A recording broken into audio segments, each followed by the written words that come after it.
पासून पावसाची हजेरी हवामान विभागाकडून ठाण्याला रेड अलर्ट देण्यात आलाय।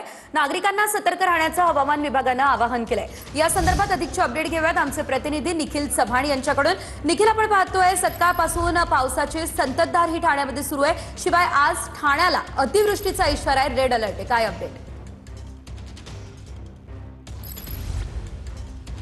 नागरिकांना सतर्क राहण्याचं आवाहन ठाण्यामध्ये करण्यात आलेलं आहे। सकाळपासून पावसानं जोरदार हजेरी लावलेली आहे आणि ठाण्याला आता पावसाचा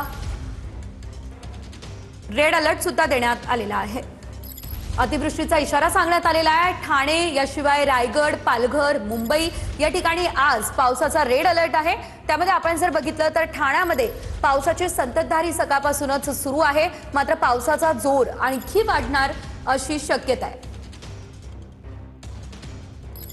या संदर्भात अधिकची अपडेट घेऊयात आमचे प्रतिनिधी गणेश थोरात यांच्याकडून। गणेश, आपण पाहू शकतोय आज ठाण्याला पावसाचा रेड अलर्ट देण्यात आलेला आहे, मात्र त्या आधीच पावसाची संततधारही ठाण्यात सुरू आहे। सध्या काय परिस्थिती आहे? सेजल, पाहायला गेलं सकाळपासूनच वातावरण जे आहे ते या ठिकाणी पाहायला गेलं तर पावसाचा सुरुवात झालेली आहे आणि आपण सध्या हायवे परिसरात आहोत आणि या ठिकाणी पावसाला सुरुवात झालेली आहे। रेड अलर्ट जाहीर करण्यात आलेला आहे। ठाणे जिल्हाधिकारी कार्यालयाकडनं महाविद्यालय आणि शाळांना सुट्टी देखील जाहीर करण्यात आली आहे। सध्या परिस्थिती पाहता ढगाळ वातावरण आहे आणि रेड अलर्टमुळे पावसाची शक्यता, मुसळधार पावसाची शक्यता वर्तवण्यात आलेली आहे। त्यामुळे नक्कीच नागरिकांनी, या प्रवास करणाऱ्या नोकरदार वर्गांनी घराच्या बाहेर पडताना शक्यतो टाळावे असं देखील म्हणलेलं आहे। पाहायला गेलं तर अनेक लोक जे आहेत ते आज सकाळपासूनच कामावरती जायला देखील निघालेले आहेत आणि पावसाचा सध्या तरी जोर वाढलेला नाहीये। आणखी पावसाचा जोर वाढण्याची शक्यता आहे। धन्यवाद तुम्ही दिलेल्या या सर्व सविस्तर अपडेट्ससाठी।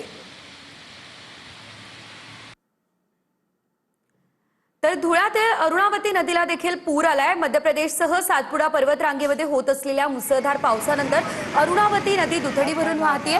पुराच्या पाण्यामध्ये सातपुड्याच्या पायथ्याशी असलेल्या जोयदा गावाजवळ पूलही पाण्यात बुडालेला आहे। काही ठिकाणी नदीचं रौद्ररूप बघायला मिळालेलं आहे आणि नदीच्या रौद्ररूपाची ही दृश्य आपण आपल्या टेलिव्हिजन स्क्रीनवर पाहतोय। अरुणावती नदीला हा पूर आलेला आहे।